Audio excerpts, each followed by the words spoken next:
आएंगे कि कैसे सपोर्ट और रेजिस्टेंस को परफेक्टली ड्रॉ करते हैं ताकि आपका चार्ट कुछ ऐसा ना दिखे। सपोर्ट और रेजिस्टेंस लेवल्स चार्ट पर सबसे ज्यादा इंपॉर्टेंट लेवल्स होते हैं जिन्हें जानना हर एक प्राइस एक्शन ट्रेडर के लिए कैंडलस्टिक पैटर्न सीखने के बाद सबसे ज्यादा जरूरी होता है। साथ ही साथ हम आपसे शेयर करेंगे एक सिंपल स्ट्रेटजी जो सपोर्ट एंड रेजिस्टेंस की मदद से बना है। 90% ट्रेडर्स अभी भी सपोर्ट और रेजिस्टेंस को गलत तरीके से चार्ट पर ड्रॉ करते हैं। ये इतना इंपॉर्टेंट क्यों है? क्योंकि अगर आप सपोर्ट और रेजिस्टेंस को अच्छे से ड्रॉ करना सीख गए तो आप मार्केट के टॉप और बॉटम को ट्रेड कर सकते हैं, जो कि हर ट्रेडर का सपना होता है। ऐसी ट्रेड्स में बहुत बड़े बड़े प्रॉफिट देखने को मिलते हैं और उनकी विन रेट सबसे ज्यादा होती है। इसे एक एग्जाम्पल के साथ समझते हैं। यहां एक रेजिस्टेंस लेवल है जहां प्राइस नीचे से ऊपर गई है, लेकिन इस लेवल से मार्केट रिवर्स हो जाती है। नेक्स्ट टाइम जब भी प्राइस दोबारा इस लेवल को हिट करती है तो बहुत ज्यादा चांस होता है कि प्राइस वहां से नीचे की तरफ रिवर्स कर जाए। ऐसी सिचुएशन में आप सेल ट्रेड में एंट्री कर सकते हैं और आपको बहुत बड़ा प्रॉफिट हो सकता है। एक बड़ी मिस्टेक जो लगभग सभी बिगनर ट्रेडर्स करते हैं वह है कि वे चार्ट पर मल्टीपल लाइंस ड्रॉ करते हैं, जैसे कि इस एग्जाम्पल में। अगर आप ऐसा कुछ कर रहे हैं तो समझ लीजिए कि आप बहुत बड़ी मिस्टेक कर रहे हैं और आपको सपोर्ट और रेजिस्टेंस के बारे में कुछ भी सही जानकारी नहीं है, क्योंकि ऐसी लाइंस सिर्फ आपको कंफ्यूज करती हैं। सपोर्ट और रेजिस्टेंस ड्रॉ करने का मकसद होता है कि चार्ट्स को इजी करें, जिससे हमें ट्रेड में एंट्री और एग्जिट करने में आसानी हो।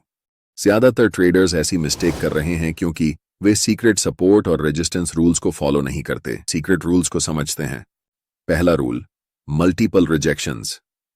इस एग्जाम्पल में चार्ट को ध्यान से देखिए, जहां प्राइस 3 बार एक पर्टिकुलर लेवल को टच करके रिवर्स हो गई है, जो हमें बताता है कि यह एक मल्टीपल रिजेक्शन जोन है। इसीलिए हम यहां एक सपोर्ट लेवल ड्रॉ कर सकते हैं। इसके जस्ट ऊपर जब भी प्राइस इस लेवल पर आएगी तो यहां से प्राइस मल्टीपल टाइम्स रिजेक्ट होकर नीचे की तरफ गई है, इसीलिए हम यहां पर एक रेजिस्टेंस लाइन ड्रॉ कर सकते हैं। अब आपके मन में सबसे बड़ा सवाल उठ रहा होगा कि ऐसे चार्ट्स में हम सपोर्ट और रेजिस्टेंस को कैसे ड्रॉ करेंगे जहां पर मल्टीपल रिजेक्शंस हुए ही नहीं हैं। इसे जानने के लिए आपको दूसरा सीक्रेट रूल फॉलो करना पड़ेगा, जो कि ऐसे समय में लेवल है। इस लेवल को हम इसलिए ड्रॉ कर रहे हैं क्योंकि यह करंट प्राइस से बहुत नजदीक है। हम चाहें तो यहां पर भी लेवल्स ड्रॉ कर सकते थे, लेकिन यह करंट प्राइस से बहुत दूर है, जो कि हमारे काम के लिए नहीं है। लास्ट टाइम जब प्राइस इस लेवल को टच करती है तो यहां से एक स्ट्रांग रिजेक्शन मिलता है और बड़े बड़े कैंडल्स बनाते हुए प्राइस नीचे की ओर गिरती है, जो कि इस लेवल को एक स्विंग हाई बनाती है। यहां पर हम एक सपोर्ट लेवल ड्रॉ कर सकते हैं, क्योंकि प्राइस जब भी यहां पर आई है वह इस लेवल से मल्टीपल टाइम्स रिजेक्ट होकर ऊपर की तरफ गई है। इससे पता चलता है कि यह एक स्ट्रांग सपोर्ट लेवल है।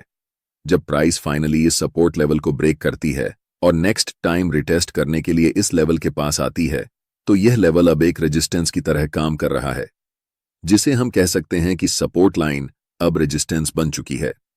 एक मोस्ट इंपॉर्टेंट चीज जो हम आपको बताना चाहते हैं वह यह है कि ये लेवल्स भले ही लाइंस की तरह दिखते हों, लेकिन यह एग्जैक्टली एक जोन है। यह पूरा एरिया सपोर्ट का काम कर रहा है, इसलिए प्राइस कभी भी एक पर्टिकुलर लाइन पर आकर रिवर्स या फिर कंटिन्यू नहीं करती है। प्राइस इस एरिया में आती है और कहीं से भी रिवर्स हो जाती है। इसलिए जब प्राइस इस पूरे एरिया में रिटेस्ट करने के लिए आती है तो यह पूरा एरिया पहले सपोर्ट का काम कर रहा था और अब रेजिस्टेंस का काम कर रहा है। Look at this, just another example. यहां एक मल्टीपल रिजेक्शंस लेवल दिख रही है। इस एरिया में जब भी प्राइस आती है तो वह यहां से ऊपर की तरफ रिवर्स हो जाती है। इसके ठीक ऊपर एक रेजिस्टेंस एरिया है, जिसे हम यहां पर अच्छे से ड्रॉ कर सकते हैं, क्योंकि यह रेजिस्टेंस लाइन हमारे सभी सीक्रेट रूल्स को फॉलो कर रही है। अब आपसे एक सवाल है, क्या आप यहां पर सपोर्ट लाइन ड्रॉ करेंगे? द आंसर इज बिल्कुल नहीं, क्योंकि यह सपोर्ट लाइन करंट प्राइस से बहुत दूर है, जो कि हमारे काम की अभी फिलहाल नहीं है। इसलिए हमें ऐसे लेवल्स के बारे में सोचना ही नहीं है जो करंट प्राइस से बहुत दूर हों। मैं चाहता हूं कि आप वहीं पर फोकस करें जहां पर प्राइस अभी है।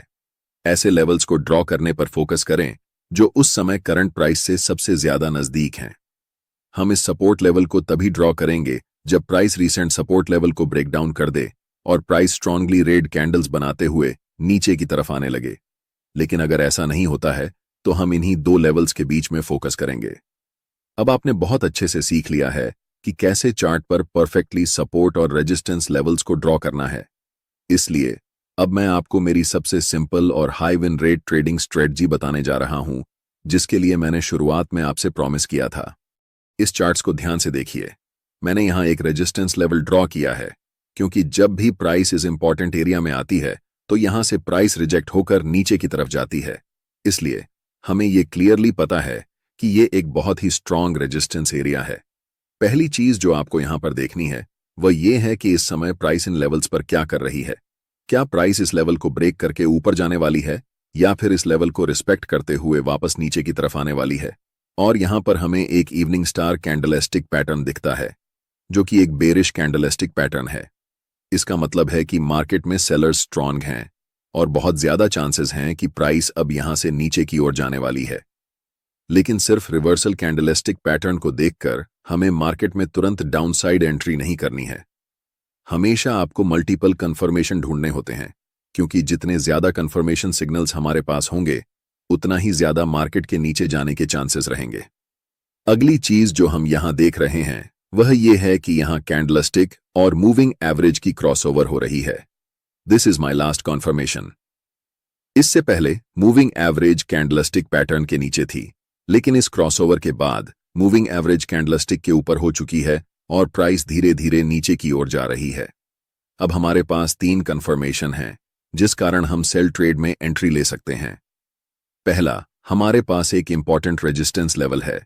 दूसरा, इस इंपॉर्टेंट रेजिस्टेंस लेवल के पास एक इवनिंग स्टार कैंडलस्टिक पैटर्न की फॉर्मेशन हुई है, जो कि एक बेरिश कैंडलस्टिक पैटर्न है। और तीसरा, मूविंग एवरेज क्रॉसओवर है। हम अपना स्टॉप लॉस इस रेजिस्टेंस लेवल के ऊपर प्लेस करेंगे। ध्यान रखें कि कभी भी स्टॉप लॉस को जस्ट कैंडल के ऊपर प्लेस नहीं करना चाहिए, क्योंकि हमेशा कुछ चांसेस होते हैं कि प्राइस फिर से रिवर्स होकर उस कैंडलस्टिक के हाई को ब्रेक कर सकती है। और टारगेट हमेशा रीसेंट की लेवल्स तक रखना चाहिए। इस समय हमारे पास एक सपोर्ट लेवल है, इसलिए हम यहां तक अपनी टारगेट्स रखने वाले हैं। अगर आप भी इस तरह से सपोर्ट और रेजिस्टेंस का इस्तेमाल करके ट्रेड में एंट्री लेंगे तो आपको भी ट्रेड की एक्यूरेसी हाई होगी। कोई बात नहीं, अगर आपने अभी तक इसे पूरी तरह से नहीं समझा है तो चलिए इसे एक और एग्जाम्पल से समझते हैं। इस समय प्राइस एक मेजर सपोर्ट एरिया के पास है, लेकिन सिर्फ प्राइस सपोर्ट एरिया के पास होने से हमें ट्रेड में एंट्री नहीं करनी है। हमें हमेशा कंफर्मेशन के लिए इंतजार करना होगा। एटलीस्ट हमारे पास 3 कंफर्मेशन होना चाहिए, तभी हम ट्रेड में एंट्री करेंगे। इस समय हमारे पास सिर्फ एक कंफर्मेशन है कि प्राइस सपोर्ट लेवल के पास है, इसलिए हमें पेशेंस रखकर मार्केट में इंतजार करना होगा। जब प्राइस इस सपोर्ट लेवल पर एक बुलिश इनगल्फिंग कैंडलस्टिक पैटर्न को फॉर्म करती है, जिसका मतलब होता है कि इसकी सपोर्ट लेवल पर बाइंग प्रेशर बहुत ज्यादा है, ये हमें एक सिग्नल देती है कि प्राइस अब इस सपोर्ट लेवल को नीचे ब्रेक नहीं करेगी। ये हमारे लिए एक और कंफर्मेशन है। और तीसरा कंफर्मेशन है मूविंग एवरेज क्रॉसओवर। इससे पहले प्राइस मूविंग एवरेज के नीचे चल रही थी, लेकिन अब इस क्रॉसओवर के बाद प्राइस मूविंग एवरेज के ऊपर चलने वाली है। अब हमारे पास 3 कंफर्मेशन हैं, जिनके आधार पर हम मार्केट में बाय साइड में ट्रेड एंट्री कर सकते हैं। हमारा स्टॉप लॉस जस्ट इस सपोर्ट लेवल के नीचे होगा और टारगेट नेक्स्ट की लेवल के ऊपर, जो कि इस समय हमारे लिए ये रेजिस्टेंस लेवल है। ट्रेड में एंट्री के बाद प्राइस धीरे धीरे ऊपर की ओर जाने लगती है, और जब प्राइस इस रेजिस्टेंस लेवल को टच करती है तो हम मार्केट से निकल जाते हैं। तो यह था रेजिस्टेंस और सपोर्ट लेवल्स पर अल्टीमेट गाइड, जिसे जानना आपके लिए जरूरी था। और हाँ,